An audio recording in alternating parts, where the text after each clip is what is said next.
Salut les dingues de 125. Aujourd'hui, on est encore chez Honda. On voit l'évolution des CB pour une seconde fois. On a vu la 125 CBS, magnifique. Et aujourd'hui, on voit la 125, la CB 125N. C'est l'évolution de la S. On va voir, il y a eu tout un tas de modifications qui ont été apportées à cette moto. On va les énumérer ensemble. Et puis, tu vas pouvoir te faire une idée comparative entre la première version, la S, et puis celle-ci, jusqu'à l'apparition de la Twin bicylindre. Mais on n'y est pas. Aujourd'hui, on s'intéresse sur la Honda 125N. C'est parti. Alors les amis, aujourd'hui, on va vous présenter la Honda CB 125N. L'évolution de la S1, S3, c'est celle-ci. Alors l'année de fabrication, c'est de 1976 à fin 1980. Alors au niveau de sa suspension à l'avant, on y retrouve un freinage disque. C'est vraiment véritablement une innovation là chez Honda. C'est l'apparition du freinage disque. On est sur un freinage disque de diamètre 240 mm, non ventilé, sur un étrier simple piston. Alors, particularité importante de ce freinage disque, faut vraiment le savoir, c'est un freinage disque par câble. Au niveau de la jante, on est sur une jante en 18 pouces, toujours pareil, jante à rayon, magnifique jante à rayon, embarquant un pneumatique de 2,75 4 PR, avec la dénomination sur la vidéo de la signification 4 PR. Au niveau de la fourche, on est sur une fourche téléhydraulique avec un débattement de 115 mm. Elle a vraiment une bouille des années 80.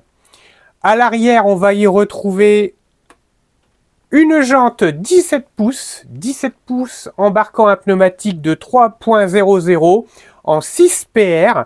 C'est pareil, c'est une jante à rayon. Au niveau de l'amortissement, on est sur du double amortisseur ressort avec un débattement de 64 mm.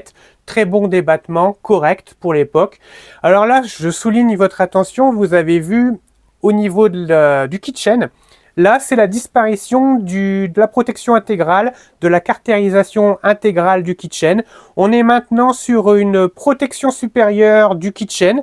De l'autre côté, ce que vous allez remarquer, c'est qu'on est toujours sur du freinage tambour. Il n'y a pas d'évolution de ce côté-là. Globalement, cette machine et l'évolution, on voit vraiment qu'on rentre dans l'ère des années 80. Le réservoir, quant à lui, il a augmenté de volume. Son système de fermeture a changé. On n'est plus sur un bouchon côté droit réservoir. On est sur un bouchon en plein milieu du réservoir. Au niveau du poste de pilotage, vous allez remarquer l'apparition d'un compteur double, compteur de vitesse plus compte-tours. Les commodos, quant à eux, n'ont pas changé. Par rapport à la S1, ils restent sensiblement les mêmes, voire les mêmes. Ça a pas évolué. Par contre, véritablement, là, on rentre en matière. On est dans l'antichambre de la Twin, de la bicylindre.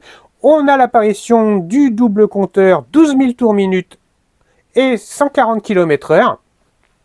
Alors, ce qu'il y a de bien, c'est que sur ce compteur, vous allez retrouver la position du neutre, le témoin de clignotant et également la position plein phare. Ce qu'il faut vraiment remarquer sur cette moto, c'est l'apparition de la selle. La sellerie a changé. La selle est devenue beaucoup plus longue que la S1. On est sur une selle qui a vraiment pris en longueur. C'est bien parce que quant au passager, il aura vraiment plus de place que la S1. C'est vrai que la S1, la selle était un petit peu plus courte. Au niveau de la motorisation, alors là, il y a eu une évolution qui est vraiment notable. Au niveau du moteur, on a fait des plus de partout. Des plus de partout. C'est toujours un monocylindre 4 temps, refroidissement par air, simple Arbacam, 2 soupapes. Mais là où ça change, c'est que vous prenez 2 cm3 de cylindrée. La S1 était à 122 cm3, celle-ci est à 124 cm3. Ça s'arrête pas à ça. Le carburateur, lui, toujours pareil, marque Kane, a pris 2, on est en diamètre 24 mm. Alors, Ça fait quoi, ces améliorations-là de cylindrée et puis de carburation? Bah, ça vous fait gagner 2 chevaux.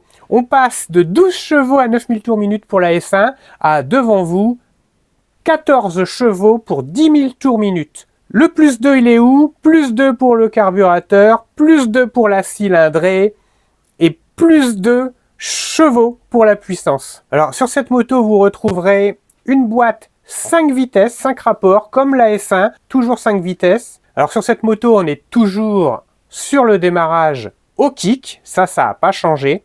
Alors moi j'adore, c'est toujours pareil, le sigle Honda à l'arrière, son gros feu arrière, ses gros clignotants, ça donne du cachet à la moto. C'est des choses qui ont disparu avec le temps, hein. À l'avant également, son gros phare rond, ses 2 nouveaux gros compteurs, ses 2 gros clignotants. Vraiment, là on est full 70, full 80, c'est magnifique. Ça donne vraiment du cachet à la machine, ces 2 gros rétroviseur rond, son gros sigle Honda sur le réservoir, vraiment c'est superbe. On trouve facilement les ampoules 6 volts pour l'éclairage. Les culots sont universels, ça se trouve toujours. Alors je vais te faire observer une vidéo d'une CBN toute rutilante avec les caches latéraux, les caches qui sont sous la selle. Tu vas voir, elle a vraiment un bruit magnifique. Je te laisse écouter ça, c'est vraiment un petit bijou.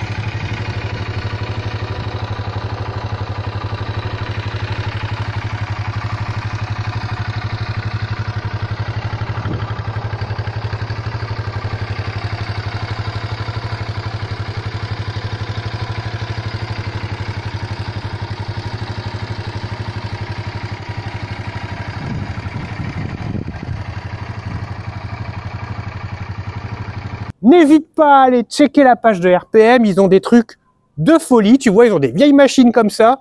Cette machine-là, elle était en vente, elle n'a pas posé un jour. Elle a été publiée, le lendemain, elle était vendue. Donc, va voir, régulièrement, ils ont des belles machines. Ils ont également beaucoup de pièces détachées pour tes motos. Donc, vraiment, entreprise au top. Va checker leur page.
Voilà, j'espère que cette petite vidéo t'a plu. Si elle t'a plu, bah, n'hésite pas à liker, à t'abonner, active la cloche, tu seras ainsi averti des dernières vidéos à venir.